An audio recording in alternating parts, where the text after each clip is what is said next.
Hello friends, welcome back to government job decoder. तो आज मैं बात करूंगा आईओसीएल की जेई की सैलरी स्लिप की। ठीक है भाई। तो पूरा वीडियो पहले तो भाई डिटेल में देखना, क्योंकि ये वीडियो जो है पूरी तरीके से निचोड़ रहेगा कि क्या क्या आपको फैसिलिटी मिलेगा। ठीक है, चाहे वो पे की बात हो, चाहे पर्क्स की बात हो, और बाकी अदर्स फैसिलिटी जो भी है। ठीक है, उन सभी चीज़ों के बारे में मैं डिस्कस करने वाला हूँ। अब बात करते हैं ये जो आईओसीएल जेई है। सबसे पहले तो बात करूँ, ये फर्स्ट रिक्रूटमेंट है आईओसीएल का।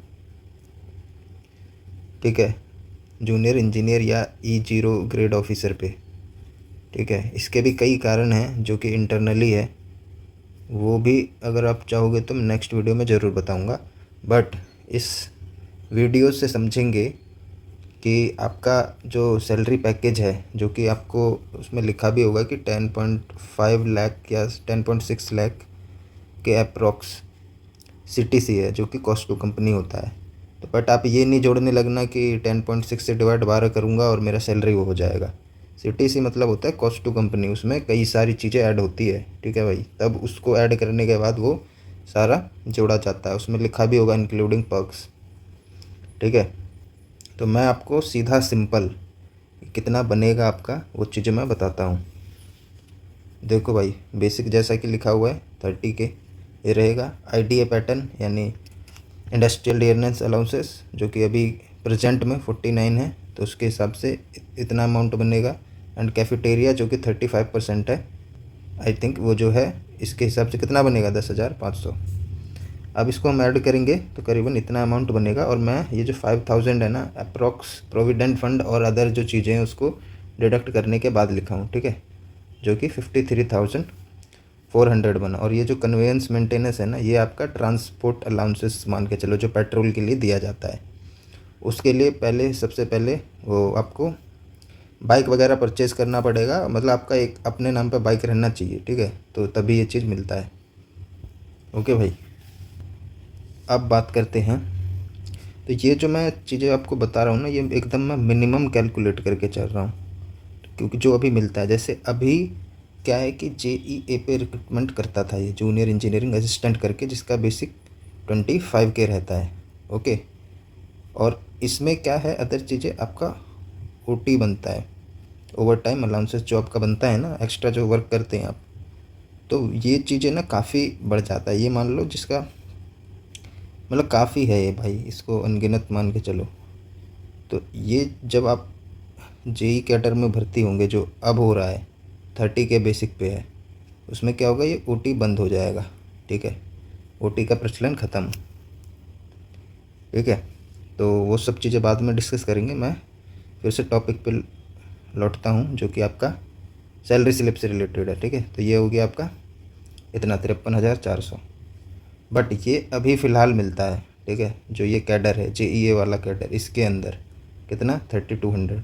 बट मुझे जहाँ तक लगता है, क्योंकि जो अभी ऑफिसर कैडर में मिलता है वो आई थिंक 10,000 के करीब, 10 से 12,000 के करीब बनता है, जो ये वाला मेंटेनेंस चार्ज है ट्रांसपोर्ट वाला।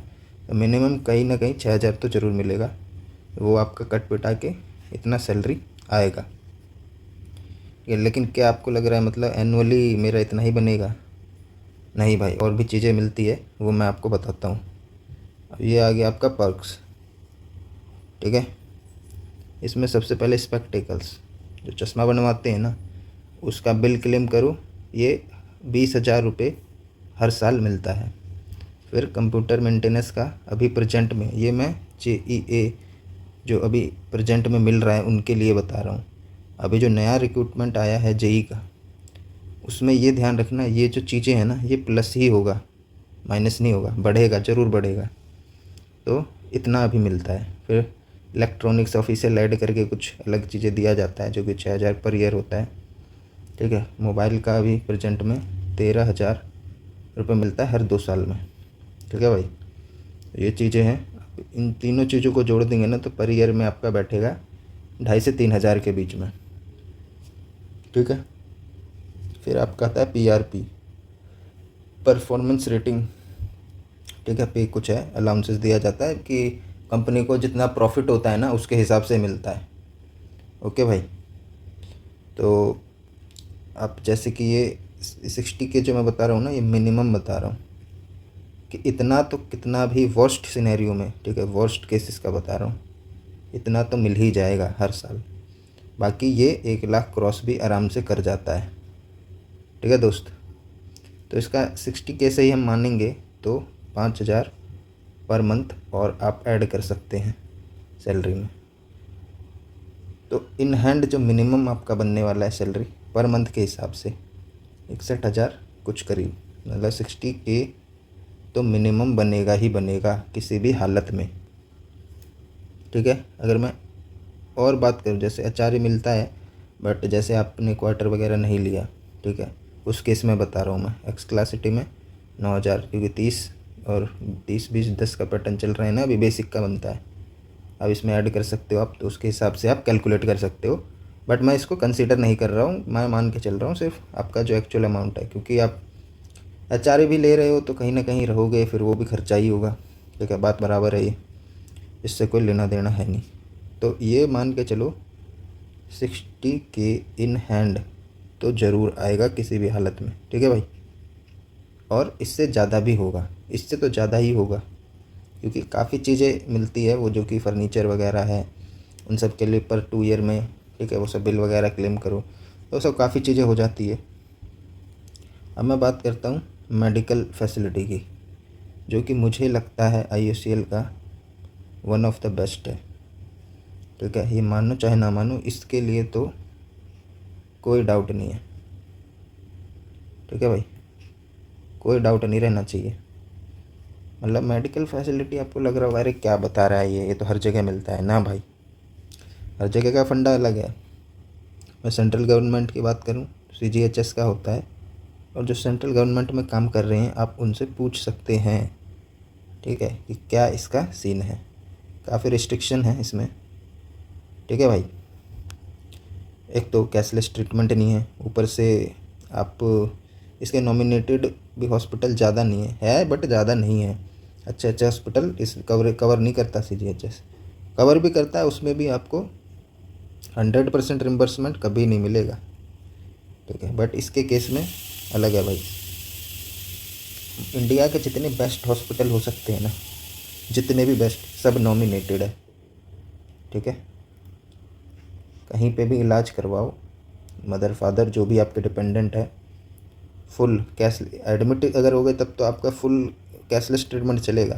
बाकी OPD वगैरह में दिखाना है तो आप तुरंत रिम्बर्स करेंगे, तुरंत आ जाएगा 2-3 दिन में। ओके, तो ये चीज़ें मैं बोलता हूँ प्लस पॉइंट तो रहेगा ही रहेगा। ओके, बाकी कैफेटेरिया वगैरह आपको सेंट्रल में नहीं, गवर्नमेंट में नहीं मिलता, ये PSU में ही लगभग दिया जाता है। और इंडियन ऑयल आपको पता ही है, ये महारत्ना कैटेगरी में आता है, तो आपको सैलरी का टेंशन तो इस जॉब में नहीं लेना है। ठीक है, अब ये देखो वैकेंसी का भी ब्यौरा आया है कि आपका कितना कितना वैकेंसी है हर एक डिसिप्लिन में, जो कि हर एक ब्रांच में आपका कितना कितना है। देखो भाई, केमिकल में तो दबा के है, और ये साफ साफ हो रहा है कि जो इसके न्यू प्रोजेक्ट आए हैं ना, बहुत सारे न्यू प्रोजेक्ट आ रहे हैं IOCL के रिफाइनरी में, तो मोस्टली बंदे इसमें रिफाइनरी में पोस्टेड होने वाले हैं, ये तो गारंटी है भाई। ठीक है, टोटल 250 प्लस, इलेक्ट्रिकल 50 है, देन इंस्ट्रूमेंटेशन 17 एंड 45 मैकेनिकल का भी है, जो कि मैं बता लग रहा है ठीक ठाक वैकेंसी है, कम नहीं है। ठीक है दोस्त, टोटल आप देख सकते हैं 381 पे है, बाकी ये अदर चीज़ें हैं। तो बहुत ही अच्छा मौका है, खासकर तो केमिकल ब्रांच वालों के लिए मैं मानता हूँ बेहतरीन मौका है, इससे अच्छा मौका आपको मिलने वाला नहीं है। ओके भाई, बाकी मैकेनिकल वाले कहीं और भी जगह जॉब कर रहे हैं जहाँ आपको सैलरी स्ट्रक्चर वगैरह पसंद नहीं है, काम वगैरह पसंद नहीं है, तो आप इसमें ट्राई ज़रूर करें। ठीक है, अब मैं ये बता देता हूँ कुछ, जैसे जो अभी JEE का हल है, JEA करके आता है, ये देखो जूनियर इंजीनियरिंग असिस्टेंट ग्रेड 4 करके आता था पहले, जो कि लास्ट रिक्रूटमेंट हुआ है इसका, क्या बेसिक उसका 25 रहता था। ठीक है, बट अब 30 कर दिया है।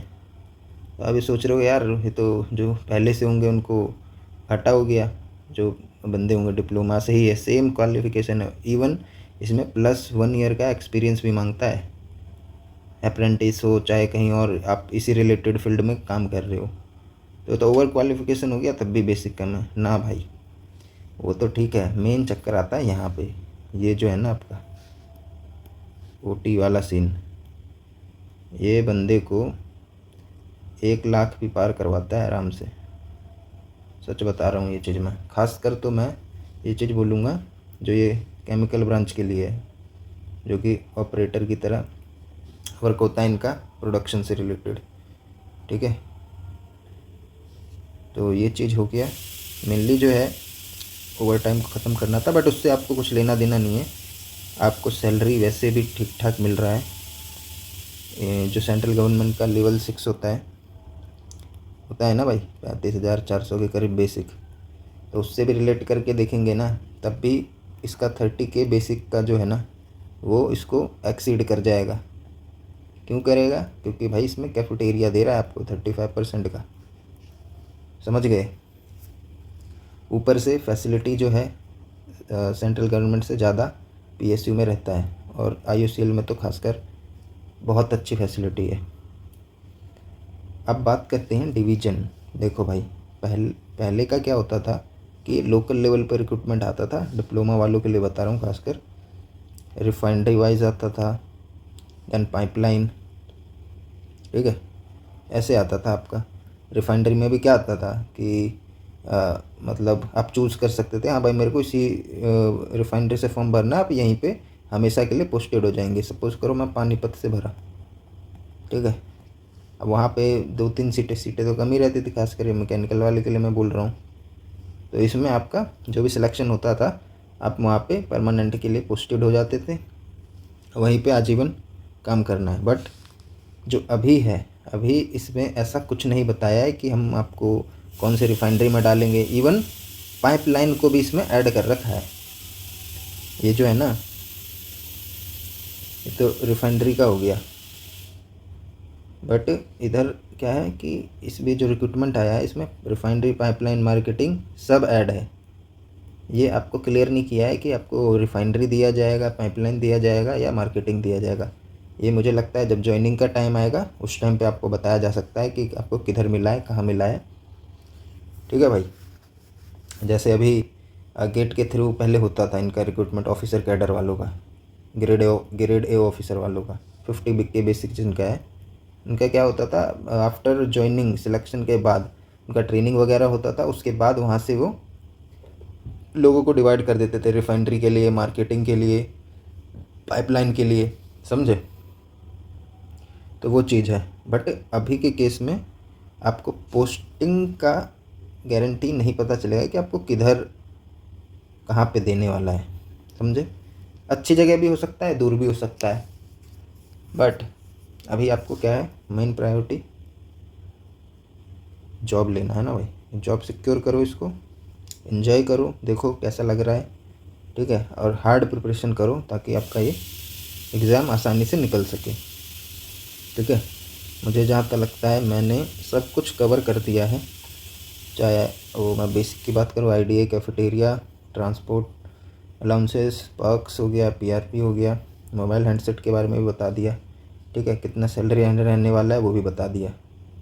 ओके भाई, तो सैलरी का टेंशन नहीं है, पर मंथ मान के चलो आप। फिर भी मैं अगर इसको समराइज़ कर दूँ तो 65K प्लस अप्रोक्स बनेगा आपका, ये 100% गारंटी है भाई।